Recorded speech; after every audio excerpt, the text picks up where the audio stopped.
कांग्रेस नेता राहुल गांधी आज ईडी के सामने पेश होंगे। नेशनल हेराल्ड मामले में ईडी ने राहुल गांधी को पूछताछ के लिए बुलाया है। ईडी के दूसरे नोटिस के बाद राहुल गांधी आज अपना बयान दर्ज करवाएंगे। राहुल गांधी अपने घर 12 तुगलक लेन से 9:30 बजे से 10 बजे के बीच निकलकर ईडी दफ्तर पहुंचेंगे।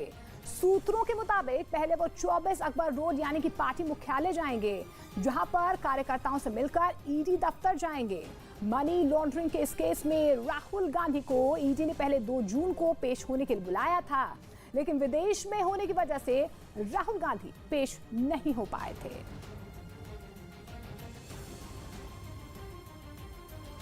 तो आपको बता दें कि नेशनल हेराल्ड मामले में राहुल गांधी की पेशी है। इससे पहले भी बुलाया गया था, लेकिन विदेश में होने के चलते वो पेश नहीं हो पाए थे। आपको बता दें कि कांग्रेस के नेता और इस बीच ये भी जानकारी मिल पा रही है, जो आज राहुल गांधी की पेशी है उसके विरोध में आज कांग्रेस कार्यकर्ता, ये आप तस्वीरें भी देख पा रहे हैं, प्रदर्शन कर रहे हैं। उनकी तरफ से सत्याग्रह का ऐलान किया गया। हालांकि दिल्ली पुलिस की तरफ से ये जरूर कहा गया है कि उन्हें प्रदर्शन करने की अनुमति नहीं दी गई है। ये सीधी तस्वीरें आप देख पा रहे हैं।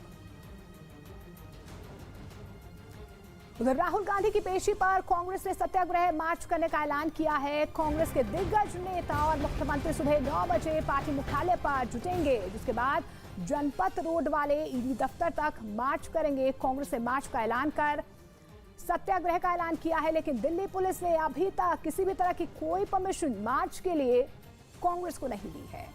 तो मार्च को पुलिस ने परमिशन नहीं दी है, लेकिन इस बीच कांग्रेसी नेता जुटना शुरू हो गए हैं।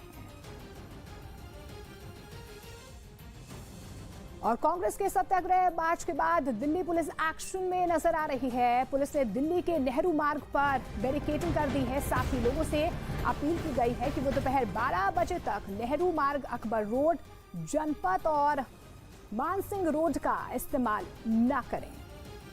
तो तब्दीली यहां पर मार्ग में की गई है। सत्याग्रह मार्च पर एक्शन में दिल्ली पुलिस नजर आ रही है, क्योंकि दिल्ली पुलिस की तरफ से कहा गया है कि परमिशन नहीं दी गई है। इस बीच आपको बता दें, नेहरू रोड पर बैरिकेडिंग की गई है। और ये तस्वीरें आप सीधी देख पा रहे हैं किस तरीके से कांग्रेसी कार्यकर्ता, तमाम नेता यहां पर जुटना शुरू हो गए हैं, क्योंकि ईडी के सामने राहुल गांधी की अहम पेशी है। तो राहुल गांधी की ईडी के सामने पेशी से पहले दिल्ली में राहुल गांधी के आवास के बाहर उनके समर्थकों ने पोस्टर लगाए। राहुल गांधी के समर्थन में कई पोस्टर लगाए गए हैं। पोस्टर पर सत्य झुकेगा नहीं, राहुल गांधी झुकेगा नहीं, इस तरीके के स्लोगन देखे जा रहे हैं। तस्वीरों में आप साफ देख पा रहे हैं कि किस तरीके से राहुल गांधी के समर्थन में उनके घर के बाहर पोस्टर लगाए गए।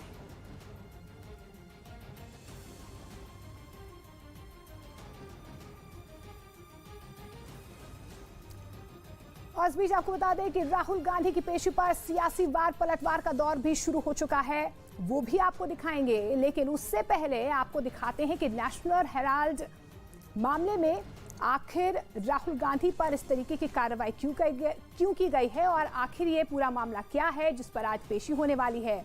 मार्च और सियासी महाभारत इस पूरे मामले पर क्यों हो रही है, तो आपको बताते हैं कि क्या है नेशनल हेराल्ड केस। आपको बता दें कि 1938 में एसोसिएटेड जनरल कांग्रेस के पैसे से बनी एसोसिएटेड जनरल कांग्रेस के अखबार यहां पर निकलती थी। 3 अखबार थे, नवजीवन, कौमी आवाज और नेशनल हेराल्ड। 2008 में घाटे की वजह से तीनों अखबार बंद कर दिए गए। 2011 में राहुल गांधी, सोनिया गांधी ने यंग इंडिया नाम की कंपनी खोली। एसोसिएटेड जनरल लिमिटेड को रियल एस्टेट कंपनी में बदला गया। गांधी परिवार पर अवैध रूप से संपत्ति के अधिग्रहण का आरोप लगा है। संपत्ति खरीदने के लिए पार्टी फंड का इस्तेमाल करने का भी आरोप यहां पर लगाया गया है। सुब्रमण्यम स्वामी ने सोनिया गांधी और राहुल गांधी के खिलाफ मामला दर्ज करवाया है।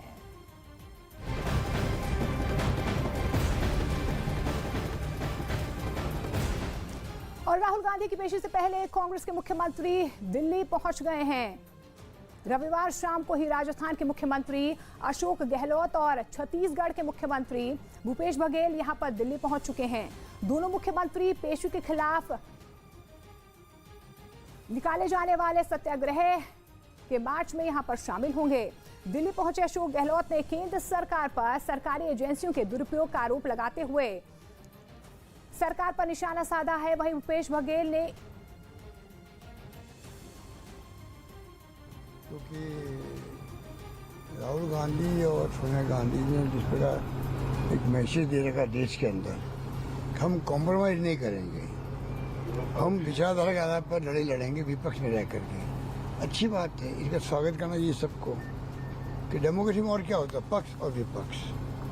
और विपक्ष को वो नेस्तनाबूद करना चाहते हैं, ख़त्म करना चाहते हैं, तो डेमोक्रेसी कहाँ रहेगी। कांग्रेस मुक्त भारत की बात करते थे मोदी जी, तो ये जो बात है आज सारी एजेंसियाँ जो है, चाहे वो CBI, income tax, ED, DRI, judiciary, सब पे इतना दबाव बना रखा है इन लोगों ने, निष्पक्ष होकर कोई काम करना चाहें तो नहीं कर सकता है। ये हालात देश के अंदर है। केंद्र सरकार विपक्षियों को ED, IT, CBI इन सब पे सबका दुरुपयोग करते हुए विपक्ष की आवाज़ को दबाना चाहते हैं। नेशनल हेराल्ड को राशि दी गई थी, कांग्रेस पार्टी नेशनल हेराल्ड के बारे में जानते हैं, नेहरू जी ने स्थापित किया, सरदार पटेल, पंत जी, आचार्य जी, इन सब लोगों ने इसकी स्थापना की। आज़ादी की लड़ाई से जुड़ा हुआ यह अखबार जो अंग्रेज़ों के खिलाफ लड़ाई लड़ी जाती थी, उस अखबार की आर्थिक स्थिति ठीक नहीं थी, कांग्रेस पार्टी ने उसे पैसा दिया। इसमें मनी लॉन्ड्रिंग जैसी कौन सी बात होगी, और इसमें ED का क्या काम। लेकिन ज़बरदस्ती राहुल जी को, सोनिया जी को परेशान करने के लिए इस प्रकार से हथकंडे अपना रही है। उधर राहुल गांधी की पेशी से पहले ही बीजेपी और कांग्रेस आमने सामने आ गए हैं।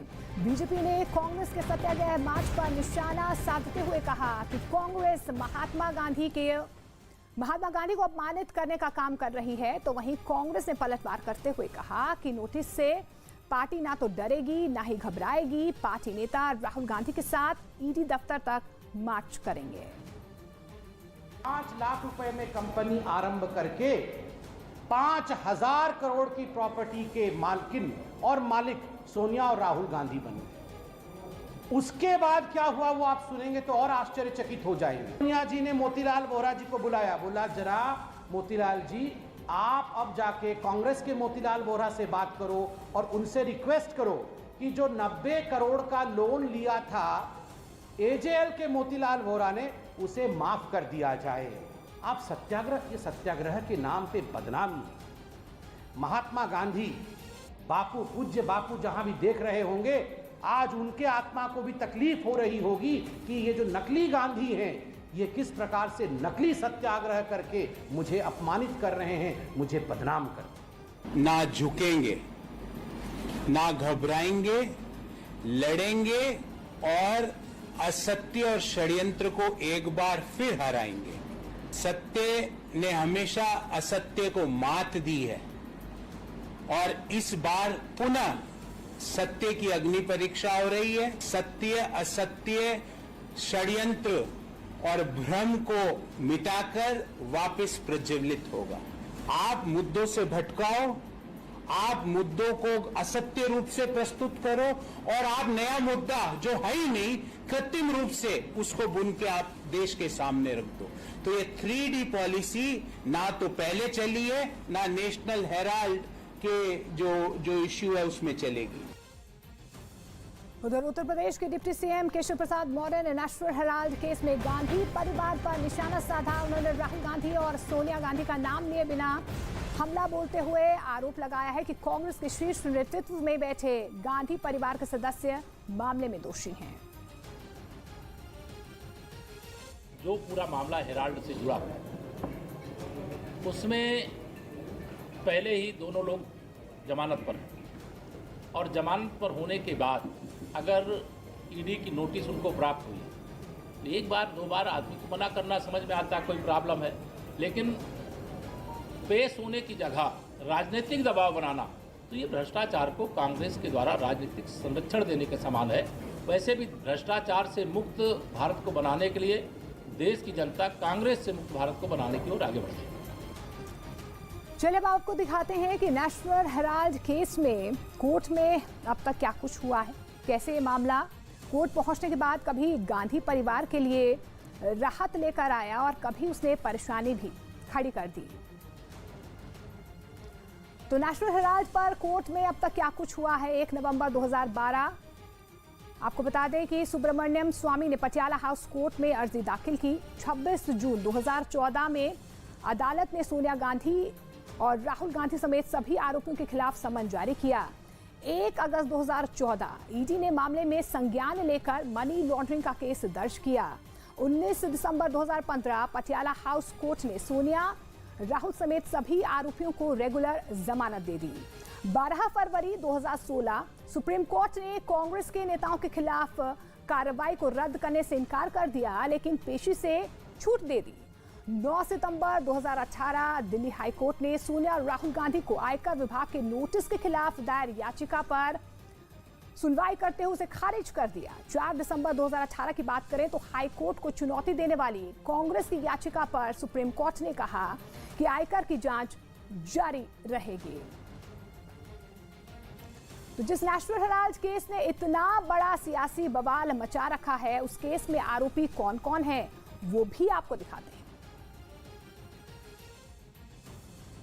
तो नेशनल हेराल्ड केस में आरोपी सोनिया गांधी, कांग्रेस चेयरपर्सन राहुल गांधी, कांग्रेस सांसद मोतीलाल वोरा, कांग्रेस नेता 2020 में जिनका निधन हो गया है ऑस्कर फर्नांडिस, कांग्रेस नेता 2021 में जिनका निधन हो चुका है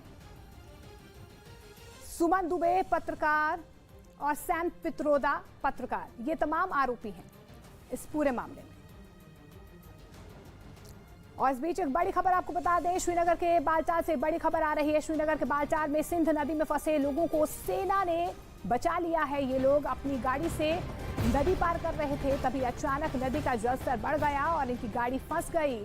मौके पर पहुंचे सेना के जवानों ने चारों लोगों को रेस्क्यू कर लिया। तो बालटाल में एक बार फिर से देवदूत बनी सेना, यहां पर सिंध नदी में फंसे लोगों का रेस्क्यू किया गया।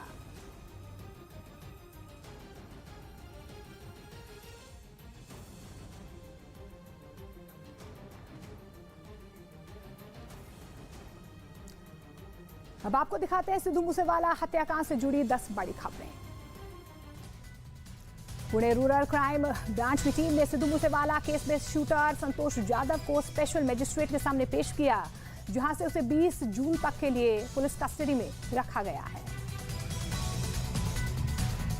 मूसेवाला केस के शूटर संतोष जाधव को गुजरात से गिरफ्तार किया गया, जिसके बाद पुणे रूरल क्राइम ब्रांच ने उसकी कस्टडी ले ली।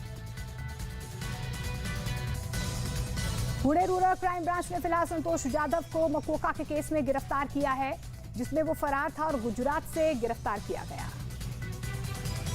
पंजाब पुलिस ने शूटर संतोष जाधव की कुछ तस्वीरें जारी की हैं, जिसमें वो अलग अलग हुलिये में नजर आ रहा है। संतोष जाधव की पुरानी क्रिमिनल हिस्ट्री है, उसके ऊपर हत्या, फायरिंग और हत्या की कोशिश के मामले दर्ज हैं। मूसेवाला केस में शूटर संतोष जाधव पर अपराधी ओमकार हत्या के बाद मकोका लगाया गया था और तब से वो फरार था। अपराधी ओमकार की पिछले साल हत्या हुई थी और पुणे क्राइम ब्रांच को संतोष जाधव की इसी मामले में तलाश थी। कस्टडी मिलने के बाद पुणे रूरल क्राइम ब्रांच ने संतोष जाधव को पुणे के खेत के राजगुरुनगर लॉकअप में शिफ्ट किया है और सुबह उसे पूछताछ के लिए पुणे रूरल क्राइम ब्रांच लाया जाएगा। संतोष जाधव के साथ गुजरात से उसके गैंग के एक और मेंबर को भी गिरफ्तार किया गया। संतोष जाधव से सलमान खान थ्रेट केस में भी पूछताछ होगी। मुंबई क्राइम ब्रांच इसको लेकर भी सवाल जवाब की तैयारी कर रही है।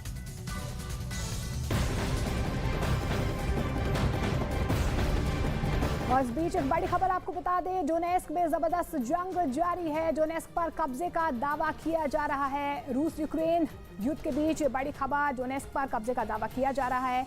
यूक्रेन को हथियार की जरूरत है और जरूरत पड़ सकती है, ये भी खबर निकल कर आ रही है। डोनेस्क पर यहां पर बड़ा दावा किया जा रहा है।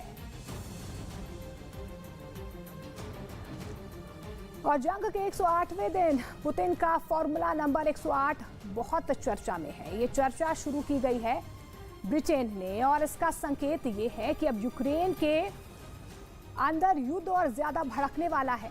क्या है पुतिन का ये नया फॉर्मूला, रिपोर्ट देखिए।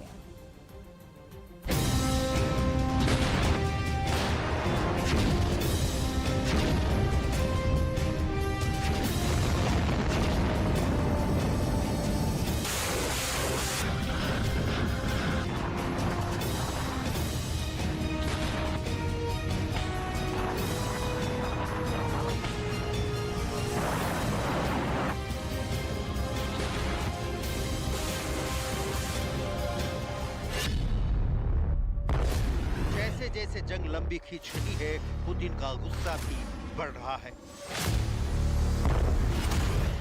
जैसे जैसे पुतिन का गुस्सा बढ़ रहा है, यूक्रेन की जंग में और भयंकर हथियारों का इस्तेमाल हो रहा है।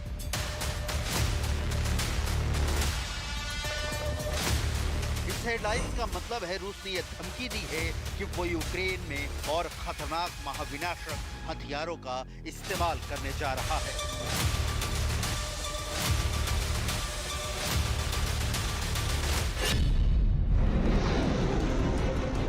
क्या ब्लैक सी यानी काले सागर के बाद बाल्टिक सागर में बहुत बड़ी जंग होने वाली है?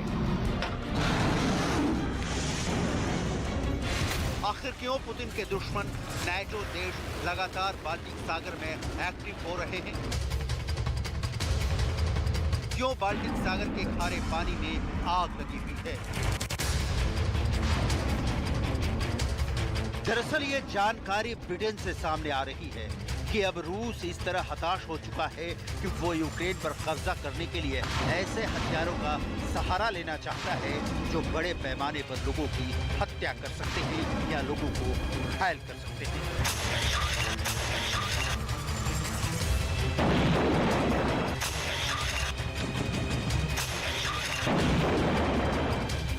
ये तस्वीर थी, ये रूस की एक पुरानी खतरनाक मिसाइल से किया गया हमला है। इस मिसाइल का नाम है KH-22। इस खतरनाक मिसाइल को ब्रिटेन ने महाविनाशक हथियार करार दिया है और कहा है कि अब पुतिन इस खतरनाक KH-22 मिसाइल का भी इस्तेमाल कर रहे हैं। दरअसल ये KH-22 1960 के दशक का रूसी हथियार है। इस मिसाइल का निर्माण रूस ने तब किया था जब दुनिया उसे सोवियत संघ के नाम से जानती थी।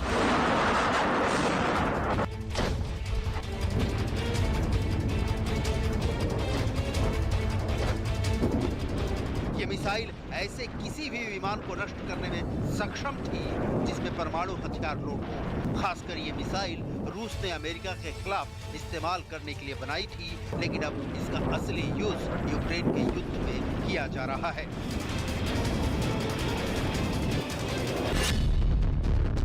ब्रिटेन के रक्षा मंत्रालय ने कहा कि जब इस तरह के हथियारों का इस्तेमाल जमीनी हमलों के लिए किया जाए तो इसे बेहद गंभीर माना जाता है और इससे बहुत ज्यादा नुकसान हो सकता है और बड़ी संख्या में लोग मारे जा सकते हैं।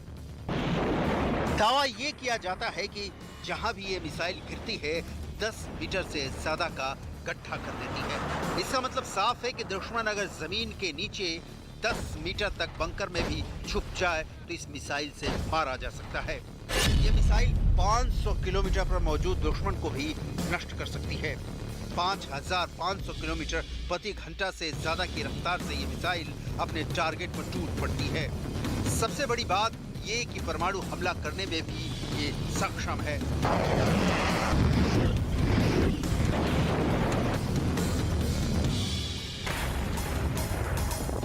रूस की इस मिसाइल ने यूक्रेन में बहुत जबरदस्त तबाही मचाई है, लेकिन सबसे बड़ा सवाल ये है कि आखिर पुतिन को इतने पुराने हथियार क्यों निकालने पड़ रहे हैं जो साल 1960 के दशक के हैं।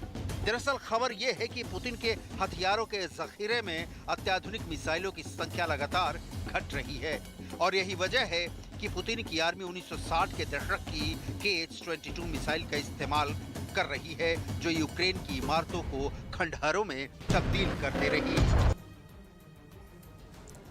यूक्रेन युद्ध में ऐसे घातक हथियारों का इस्तेमाल हो रहा है जो यूक्रेन को महाविनाश की तरफ लेकर जा रहा है। यूक्रेन के गांव में ऐसे घातक हथियार से हमले हो रहे हैं। इन हथियारों से हमले में आम लोगों के घर तबाह हो जाते हैं। अब जरा इन तस्वीरों को देखिए। इन्हें कहते हैं फ्लेम थ्रोवर वेपन, मतलब वो हथियार जो आग फेंकते हैं। ऐसे हथियार भी महाविनाशक माने जाते हैं। विजय ने आरोप ये लगाया है कि रूस यूक्रेन के अंदर इस तरह के फ्लेम थ्रोवर वेपन का भी इस्तेमाल कर रहा है।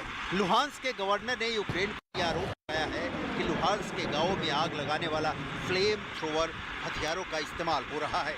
लुहांस के गवर्नर ने यह भी बताया कि फ्लेम थ्रोवर रॉकेट सिस्टम से गांवों पर हमले हुए, जिसमें आम लोगों के घर जलकर राख हो गए।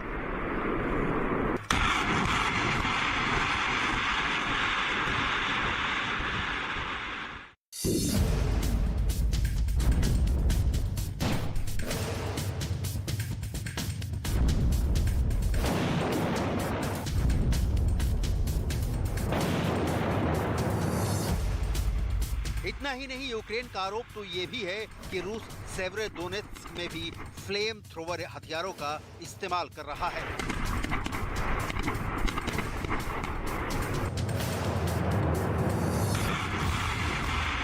यूक्रेन का दावा है कि इन हमलों के बाद भी पुतिन की आर्मी के पांव इस इलाके में जम नहीं पा रहे हैं। Противник продовжує вогневий вплив із мінометів по позиціях Сил оборони в прикордонних районах. Крім того, агресор обстріляв цивільну інфраструктуру в районах населених пунктів Рожковичі, Грем'яч, Лугівка та Попівка. На Харківському напрямку обстановка суттєвих змін не зазнала. Для сковування дій Сил оборони ворог здійснює систематичний вогневий вплив на позиції наших підрозділів.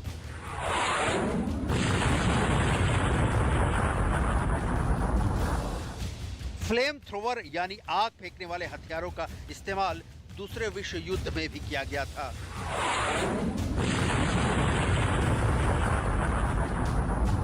दूसरे विश्व युद्ध की इन तस्वीरों से साफ है कि फ्लेम थ्रोवर हथियार हमेशा से ही दुश्मन देशों की सेना के लिए एक बड़ा संकट साबित हुए हैं।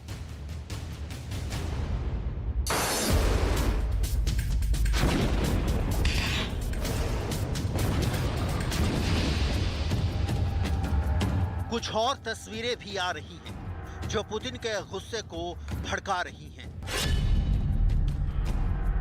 सबसे पहले ये मैप देखिए। ये है बाल्टिक सागर, जो कि रूस के पड़ोस में मौजूद है। समंदर से छूते हुए कई ऐसे देश हैं जो नेटो के साथ हैं। यही वजह है कि बाल्टिक सागर में भी नेटो अपना डिफेंस तैयार कर रहा है। अब बाल्टिक सागर में ही नेटो ने एक बड़ा युद्धाभ्यास किया है।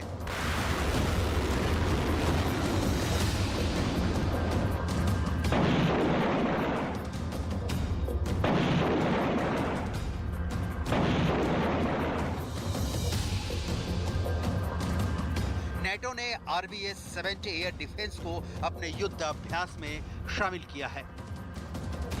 क्या है ये RBS-70? RBS-70 को स्वीडन की कंपनी बोफोर्स डिफेंस ने तैयार किया है। RBS-70 एक short air range defense laser guided missile system है। इस वक्त दुनिया के 18 ऐसे देश हैं जिन्होंने अपनी सुरक्षा के लिए RBS-70 को खरीदा है। RBS-70 डिफेंस सिस्टम से निकला मिसाइल 8 किलोमीटर तक की रेंज में 6 किलोमीटर तक की ऊंचाई तक पहुंच सकता है।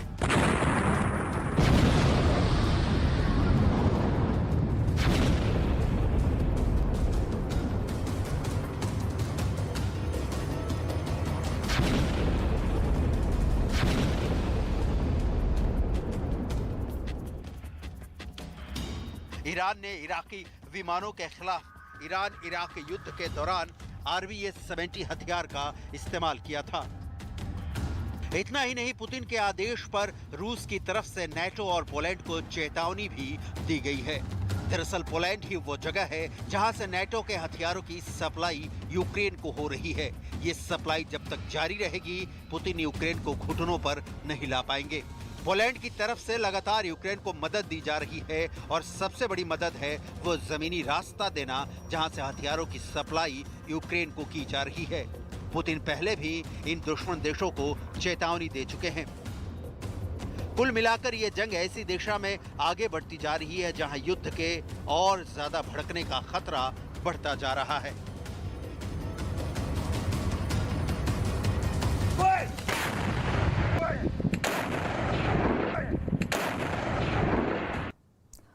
और अब आगे देखिए देश दुनिया की 20 बड़ी खबरें। मूसेवाला केस में आरोपी शूटर संतोष जाधव गिरफ्तार हो गया है। पुणे रूरल क्राइम ब्रांच को उसकी कस्टडी मिल गई है और वो 20 जून तक उसी के पास रहेगा। संतोष जाधव के साथ उसका एक और साथी भी गिरफ्तार किया गया है। संतोष जाधव से सुबह 10:30 बजे पूछताछ हो सकती है। इसके अलावा सलमान धमकी केस में भी उससे सवाल जवाब होने वाले हैं। पंजाब पुलिस ने मूसेवाला हत्याकांड में आरोपी संतोष जाधव की तस्वीरें भी जारी कर दी हैं, जिसमें वो अलग अलग वेशभूषा में नजर आ रहा है। संतोष जाधव की पुरानी क्रिमिनल हिस्ट्री है और उसके ऊपर हत्या, फायरिंग और हत्या की कोशिश के मामले दर्ज हैं। शातिर अपराधी ओमकार की हत्या के बाद उस पर मकोका लगाया गया था और तभी से फरार था। राहुल गांधी सुबह ईडी के सामने पेश होंगे। नेशनल हेराल्ड मामले में ईडी ने राहुल गांधी को पेश होने के लिए कहा है। मनी लॉन्ड्रिंग केस में राहुल को ईडी ने पहले 2 जून को पेश होने को कहा था, लेकिन विदेश में होने के चलते राहुल गांधी पेश नहीं हो पाए। ईडी के दूसरे नोटिस के बाद राहुल गांधी सुबह अपना बयान दर्ज करवाएंगे। राहुल गांधी के ईडी के सामने पेश होने के मौके पर कांग्रेस ने सत्याग्रह करने का ऐलान किया है। कांग्रेस के सभी मुख्यमंत्री, बड़े नेता, सांसद और कार्यकर्ता सत्याग्रह करते हुए सुबह 9 बजे ईडी दफ्तर तक मार्च करेंगे। राज्यों में भी ईडी दफ्तरों के सामने यही कार्यक्रम होगा। हालांकि दिल्ली पुलिस ने कांग्रेस को इसकी इजाजत नहीं दी थी। उत्तर प्रदेश के प्रयागराज में जुम्मे की नमाज के बाद भड़की हिंसा के मास्टरमाइंड जावेद मोहम्मद का मकान बुलडोजर से गिरा दिया गया है। कानपुर विकास प्राधिकरण ने मकान गिराने की कार्रवाई की। जावेद पर आरोप था कि उसने करेले की जेके आशियाना कॉलोनी में बिना नक्शा पास करवा के 2 मंजिला मकान बनवाया था। इससे पहले जावेद को नोटिस भेजा गया था कि प्रयागराज विकास प्राधिकरण ने इस बारे में एक नोटिस जावेद के घर चिपकाया था। भोपाल में एक महिला पर ब्लेड से अटैक करने वाले आरोपी के घर पर प्रशासन ने बुलडोजर चला दिया। पुलिस और नगर निगम की कार्रवाई में भोपाल अरेरा हिल्स इलाके में कार्रवाई हुई है। ब्लेड अटैक का आरोपी बादशाह बेग हिस्ट्री शीटर है और उस पर करीब 32 मामले दर्ज हैं। बादशाह बेग ने अपने 2 साथियों के साथ वारदात को अंजाम दिया था। भोपाल में मुख्यमंत्री शिवराज सिंह चौहान ने ब्लेड अटैक की पीड़ित से मुलाकात की है। उन्होंने पीड़ित की बहादुरी की तारीफ की। राज्य सरकार ने ब्लेड अटैक में घायल लड़की के पूरे इलाज का जिम्मा लिया है और उसे 1 लाख रुपए इनाम देने का ऐलान किया। पीड़िता से आरोपी ने छेड़छाड़ की थी, जिसका उसे आपको बता दें उसका विरोध किया था, जिसका उसने और जिसके बाद उसने उस पर हमला ब्लेड से कर दिया। मध्य प्रदेश के पन्ना जिले में खाद के गोदाम में 300 बोरी खाद चोरी हो गई, जिसकी कीमत करीब 4 लाख रुपए बताई जा रही है। इस चोरी का सीसीटीवी फुटेज सामने आया है, जिसमें चोर ताला तोड़कर गोदाम में दाखिल होते नजर आ रहे हैं। पन्ना जिले में कई महीनों से खाद की किल्लत है और चोरी की घटना को इससे जोड़कर देखा जा रहा है। फिलहाल पुलिस इस पूरे मामले की जांच कर रही है। लखनऊ से हरदोई जा रही एक चलती कार में अचानक आग लग गई। आग अचानक लगी और देखते ही देखते स्वाहा हो गई, लेकिन कार में सवार ड्राइवर समय रहते निकल गया और उसने अपनी जान बचा ली। इस घटना की जानकारी मिलने के बाद करीब आधे घंटे तक फायर ब्रिगेड की गाड़ियां वहां पर पहुंची। जितनी देर तक आपको बता दें कार यहां पर जल गई थी, यातायात प्रभावित रहा। बाद में पुलिस ने जेसीबी की मदद से जली हुई कार को वहां से हटा दिया। राजस्थान के अजमेर में एक लुटेरी दुल्हन गहने के साथ अपनी ननद को लेकर भाग गई। घटना के 20 सीसीटीवी फुटेज सामने आए हैं, जिसमें दुल्हन के साथ दूल्हे की बहन भी भागती हुई नजर आ रही है। परिवार वालों का ये कहना है कि वो 3.5 लाख का सामान लेकर फरार हुई है और ननद को बहला फुसलाकर अपने साथ ले गई। लुटेरी दुल्हन के खिलाफ मामला दर्ज कर लिया गया है। पटना में एक ब्रिज पर हादसा हो गया। वहां पर एक कार तेज रफ्तार से आई और डिवाइडर से जा टकराई, जिसके बाद कार पलट गई, लेकिन उसमें सवार सभी लोग सुरक्षित बाहर निकाल दिए गए हैं। बताया जा रहा है कि बाइक वाले को बचाने के चक्कर में कार का संतुलन बिगड़ गया और डिवाइडर से जा टकराई।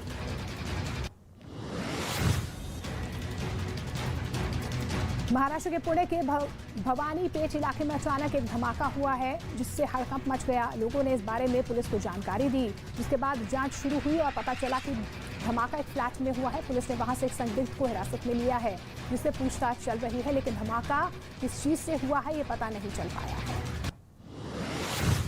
राजस्थान के भरतपुर में सैनी समाज के लोगों ने आरक्षण की मांग को लेकर प्रदर्शन किया। इन लोगों ने सरकार से 12% आरक्षण की मांग की। इस प्रदर्शन का हिस्सा बनने के लिए हजारों की तादाद में लोग यहां पर पहुंचे, जहां पर इन्होंने आगरा जयपुर नेशनल हाईवे जाम कर दिया। इस दौरान वहां पर पुलिस की कड़ी सुरक्षा देखी गई। बिहार के गोपालगंज में जल जीवन हरियाणी अभियान के तहत अतिक्रमण करने वालों के घर पर बुलडोजर चले हैं। इस अभियान का मकसद जल स्रोतों को बचाना है और इसी वजह से इस अभियान के तहत उन लोगों के घर तोड़े जा रहे हैं जिन्होंने तालाब, नदी और सड़कों की जमीन पर अतिक्रमण किया था। गोपालगंज में 2 दिन प्रशासन की कार्रवाई हुई और 60 से अधिक मकानों पर बुलडोजर चला। गुजरात के आणंद में 2 गुट आपस में भिड़ गए और उन्होंने एक दूसरे पर पथराव किए। विवाद जमीन से जुड़ा हुआ बताया जा रहा है, जिसकी वजह से 2 गुट एक दूसरे के खून के प्यासे हो गए। पुलिस ने भीड़ को तितर-बितर करने के लिए आंसू गैस का इस्तेमाल किया। पत्थरबाजी के इस मामले में 4 लोग घायल हुए हैं, ये खबर निकल कर आ रही है। और श्रीनगर के बालचाल से सिंध नदी में फंसे 4 लोगों को बचा लिया गया है। गाड़ी नदी में फंस गई और तेज बहाव की वजह से वो निकल नहीं पा रहे थे, जिसके बाद सेना ने उनका रेस्क्यू किया है और फिलहाल 4 को बचा लिया गया है। रेस्क्यू ऑपरेशन की जो तस्वीरें सामने आई है उसमें सेना के जवान क्रेन से उन्हें बाहर निकालते हुए नजर आ रहे हैं। यूपी के इटावा से मारपीट का एक वीडियो सामने आया है, जिसमें 2 गुट एक दूसरे पर लाठी डंडे बरसाते हुए नजर आ रहे हैं। लोगों को स्थानीय लोगों ने रोकने की भी कोशिश की, लेकिन मारपीट करने वाले सुनने के मूड में नहीं थे। वो एक दूसरे पर टूट पड़े। इलाके के लोगों ने आरोप लगाया कि पुलिस की लापरवाही की वजह से बात इतनी बिगड़ी। पूर्वी दिल्ली के यमुना खादर इलाके में ग्रेनेड मिला है। घटना की जानकारी मिलते ही तुरंत पुलिस यहां पर पहुंची है। पुलिस प्रशासन की टीम मौके पर पहुंची और एनएसजी की टीम को इसकी जानकारी दी गई है। सूचना के बाद मौके पर पहुंची एनएसजी की टीम ने काफी मशक्कत के बाद ग्रेनेड को डिफ्यूज किया है। मयूर विहार के डीएनडी फ्लाईओवर के पास ग्रेनेड मिलने की सूचना मिलते ही एफएसएल की टीम ग्रेनेड की जांच में जुट गई है। मॉनसून ने महाराष्ट्र में दस्तक दे दी है। 11 जून से मॉनसून का रूप यहां पर बदल रहा है। मौसम विभाग ने अगले 5 दिनों तक राज्य में बेहद मूसलाधार बारिश होने का अनुमान लगाया है। वहीं बारिश के कारण महाराष्ट्र के अकोला जिले में करोड़ों का नुकसान हुआ है। शिवनी रेलवे स्टेशन में रखे हुए खाद और सीमेंट की बोरियां बारिश में बर्बाद कर दी। मुंबई एनसीबी ने बड़ी कार्रवाई करते हुए 4 किलो 800 ग्राम ड्रग्स जब्त किए हैं। एनसीबी मुंबई की टीम ने 2 लोगों को गिरफ्तार भी किया है। एजेंसी ने यहां पर ये कहा है कि जब्त की गई दवाओं को वाटर प्यूरिफायर के अंदर बने एक विशेष कैविटी में छुपाया गया है। पार्सल ऑस्ट्रेलिया के लिए गया था, लेकिन एनसीबी ने कार्रवाई करते हुए ड्रग्स को पकड़ लिया है।